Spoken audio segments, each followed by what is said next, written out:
The most iconic king of the Seven Kingdoms just so happens to be the very first one to unite the place. Aegon the Conqueror has one of the longest reigns for the royal house Targaryen. All that fighting didn't stop him from living a long, full life. Half of his 37-year reign as king is described as the Dragon's Wars, Aegon being the dragon. Targaryens like to call themselves that, just so everyone remembers why they're so powerful. Aegon almost immediately took control of the narrative of the type of rule his would be, that his underling lords and their subjects would be subjected to, not giving any opportunity for rebellion. Valyrian dragon lords, the race of people the Targaryens hail from, had the reputation of being evil slavers, constantly absorbing more and more land. He promised he would bring peace to the conflict-ridden continent, but the Targaryens were only on this side of the world for a handful of generations, so they were viewed as outsiders. But Aegon and his two sister wives, as well as their bonded dragon mounts, won over the vast majority. This was achieved through his family's unmatched firepower and quickly earning the people's trust and respect. Only two kingdoms truly gave him trouble after his swift 2-year conquest over the continent. Though the wars, conquests were said to have ended when Aegon was crowned and anointed by the High Septon in the Starry Sept of Old Town, not all of Westeros had yet submitted to his rule. The Iron Islands were in chaos since they just lost their king. Aegon himself, atop his dragon, set the king of the Isles and Rivers' newly built castle Harrenhal on fire. Aegon flew over to the islands quite a while after the conquest in 2 AC to behead some pretender, and let the Ironborn choose their own liege lord. House Greyjoy was selected, solving that little problem off the coast of the mainland. Dorne was the big issue at hand. The martell's words are unbowed, unbent, unbroken, and they meant to follow it. For 13 years after Aegon was crowned the first ruler of the Seven Kingdoms, he was engaged in a brutal fight against the Dornish. And I think that's why the first half of his mostly peaceful reign is considered the Dragon's Wars, mainly because of Dorne. Yeah, the conquest wasn't really just one war. Dragon's Wars, plural. Aside from the initial swift and successful conquest, besides the Iron Islands, and beside Dorne, a very small rebellion broke out. In a small body of water called the Bight, the lords of the Three Sisters, 3 small islands, had taken advantage of the chaos of Aegon's conquest to declare themselves a free nation and crown Lady Marla of House Sunderland their queen. As the Arryn fleet had largely been destroyed during the conquest, the king commanded his Warden of the North, Torrhen Stark of Winterfell, to end the Sistermen's rebellion, and a northern army departed from White Harbor on a fleet of hired Braavosi galleys, under the command of Sir Warwick Manderly.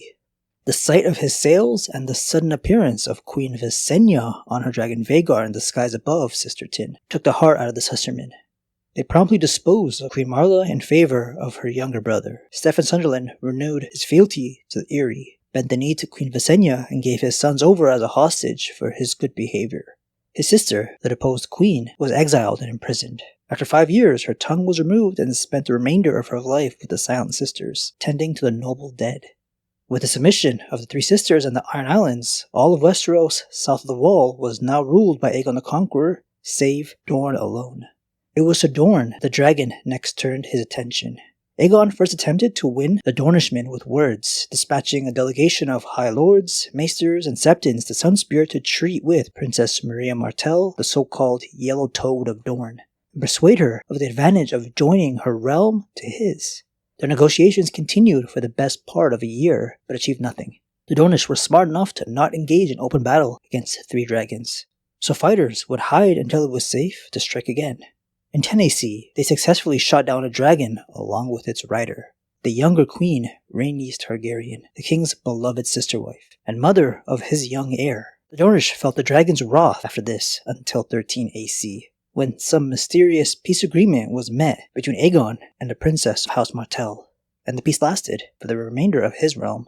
The last 2 decades of his 37-year-long reign are remembered as the Dragon's Peace, in contrast to the early Dragon Wars. How he achieved this long-lasting peace that his sons fumbled to keep going is very detailed in the last lore book that we got all about the Targaryens called Fire and Blood. Everything I'm quoting is from there. This video is all about the Dragon's Peace and not the wars because, well, one, I talk about that kind of a lot, but also because it's interesting and very well explored how a foreign outsider viewed as an abomination for marrying both of his sisters won over a very violent and primitive people and brought the peace he promised. For a conqueror, he was very fair to his subjects, whether they were highborn or low, but the focus was on the great lords that he subdued. Some had their family members burnt alive to the Targaryen's dragons, so some mending was required. Aegon Targaryen was a warrior of renown, the greatest conqueror in the history of Westeros.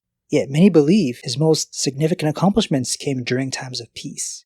The Iron Throne was forged with fire and steel and terror, but once the throne cooled, it had become the seat of justice for all of Westeros. The reconciliation of the Seven Kingdoms to Targaryen rule was the keystone of Aegon's policies as king. To this end, he made great efforts to include men, and even a few women, from every part of the realm in his court and councils. His former foes were encouraged to send their children, chiefly young sons and daughters, as most great lords desired to keep their heirs close to home. Boys served as pages, cupbearers, and squires, the girls as handmaidens and companions to Aegon's queens. In King's Landing, they witnessed the king's justice at first hand, and were urged to think of themselves as loyal subjects of one great realm, not as Westermen or Stormlanders or Northmen. Targaryens also brokered many marriages between noble houses from the far ends of the realm in hopes that such alliances would help tie the conquered lands together and make the Seven Kingdoms one. Aegon's queens, Visenya and Rhaenys, took a special delight in arranging these matches. Through their efforts, young Ronald Arryn, Lord of the Eyrie, took a daughter of Torrhen Stark of Winterfell to wed, whilst Loren Lannister's eldest son, Eric the Castle Rock, married a Redwyne girl from the Arbor. The book goes on different betrothals that the Targaryen queens thought up. None doubted that Aegon Targaryen was the final authority in all matters relating to the governance. His sisters, Visenya and Rhaenys, remained his partners in power throughout his reign. Save perhaps for good Queen Alysanne, the wife of King Jaehaerys I, no other queen in the history of the Seven Kingdoms ever exercised as much influence over policy as the dragon's sisters. It was the king's custom to bring one of his queens with him wherever he traveled, whilst the other remained at Dragonstone or King's Landing, after not seated on the Iron Throne, ruling on whatever matters came before her. Though Aegon had designated King's Landing as his royal seat installing the Iron Throne, he spent no more than a quarter of his time there, full as many of his days and nights were spent on Dragonstone, the island citadel of his forebears.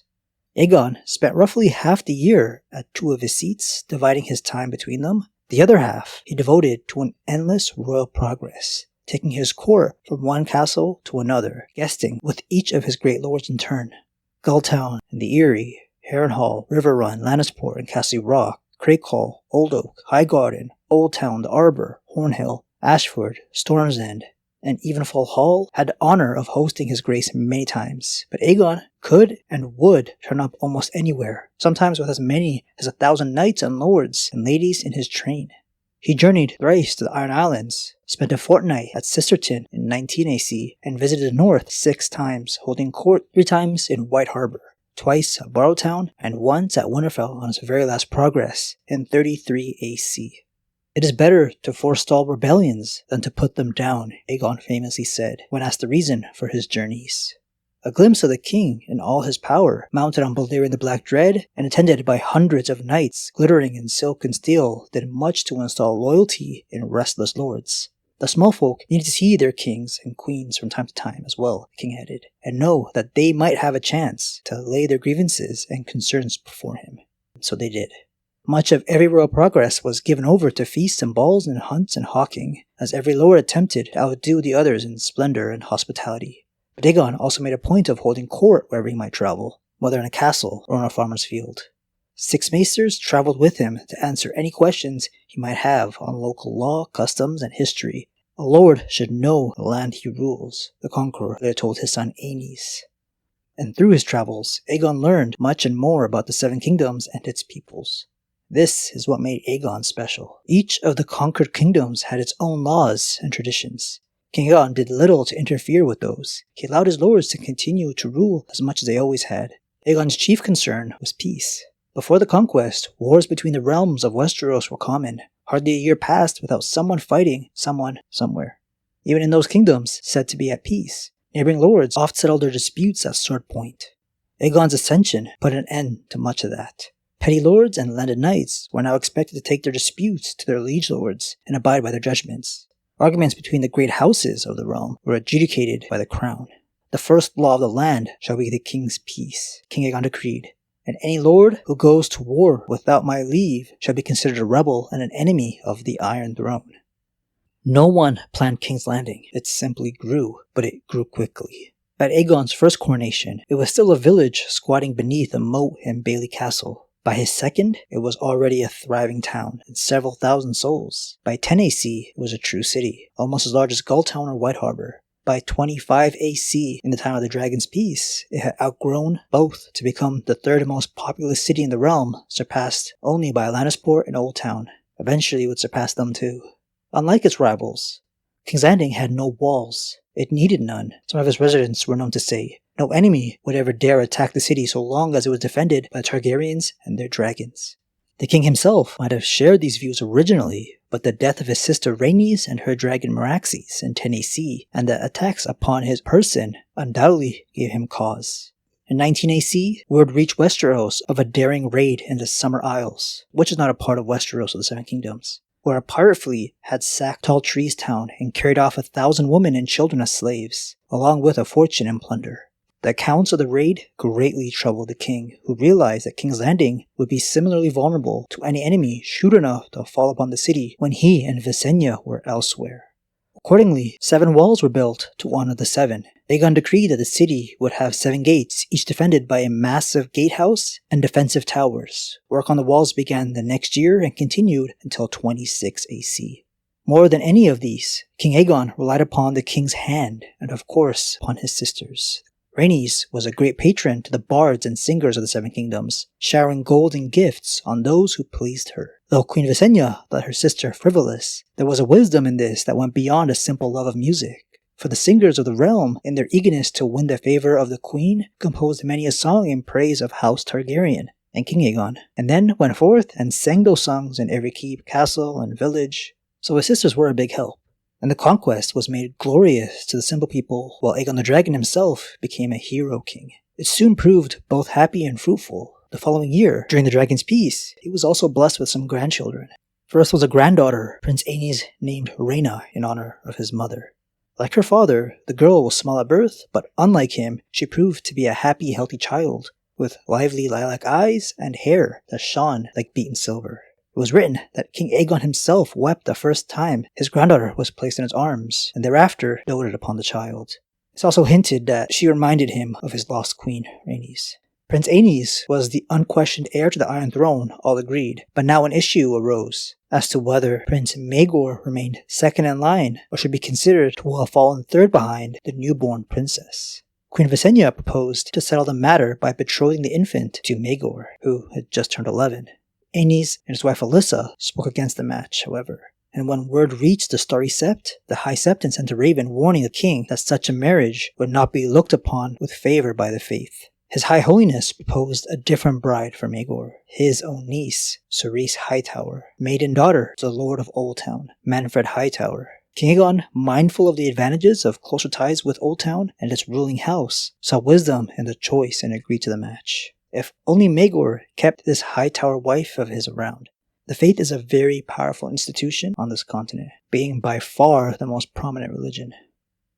After the frustrations of his Dornish War, the king accepted the continued independence of Dorne and flew to Sunspear on Balerion on the 10th anniversary of the peace accords to celebrate a feast of friendship with the princess of Dorne. Prince Aenys accompanied him on Quicksilver. Hot-headed Maegor remained on Dragonstone. Aegon had made the Seven Kingdoms one with fire and blood, but after celebrating his 60th name day in 33 AC, he turned instead to brick and mortar. Half of every year was still given over to royal progress, but now it was Prince Aenys and his wife who journeyed from castle to castle, whilst the aging king remained at home, dividing his days between Dragonstone and King's Landing. In 35 AC, Aegon moved with all of his court back to Dragonstone and gave orders that the Aegon fort be torn down so that a new castle would be raised in its place, which would be later called the Red Keep.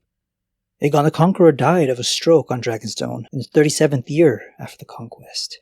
His grandsons, Aegon and Viserys, were there with him at his death. In the chamber of the Painted Table, the king was showing them details of his conquest. Prince Maegor, in residence at Dragonstone at the time, spoke the eulogy as his father's body was laid upon the funeral pyre in the castle yard. Since the old days of Valyria, it had ever been the custom of House Targaryen to burn their dead. Vhagar supplied the flames to light the fire. Blackfire was burned with the king, but retrieved by Maegor afterward, its blade darker, but elsewhere unharmed. No common fire can damage Valyrian steel. The dragon was survived by his sister Visenya, his sons Aenys and Maegor, and 5 grandchildren. Prince Aenys was 30 years of age at his father's death. Prince Maegor, 25. Aenys had been unguarded on his progress when his father died, but Quicksilver returned him to Dragonstone for the funeral. Afterward, he donned his father's iron and ruby crown, and Grand Maester Gawain proclaimed him Aenys of House Targaryen. The lords who had come to Dragonstone to bid their king farewell knelt and bowed their heads. When Prince Maegor's turn came, Aenys drew him back to his feet, kissed his cheek, and said, "Brother, you need never kneel to me again. We shall rule this realm together, you and I." Then the king presented his father's sword Blackfire to his brother, saying, "You are more fit to bear this. Wield it in my service, and I shall be content." This bequest would prove to be most unwise, as later events would demonstrate. Foolish Aenys gave his dangerous little brother the sign of sovereignty, while Maegor already wielded the family's other smaller Valyrian steel sword. These two sons came way too close to losing the Seven Kingdoms. Aenys too weak and indecisive, Maegor too cruel and arrogant. Aegon's grandson, Jaehaerys, was the true successor to the Conqueror, and reinstalled the people's love for the Targaryens through good decision-making. You had to be feared, but not cruel, loved, but not weak. King Jaehaerys, the fourth Targaryen to sit on the Iron Throne, was an even better ruler than Aegon in my opinion, but only because of Aegon's example. Since all these events during the Dragon's Peace would definitely be omitted in any kind of prequel show, I thought I'd make a video on it, and I hope this slower topic, not flashy enough for television, was still enjoyable. Thanks for watching.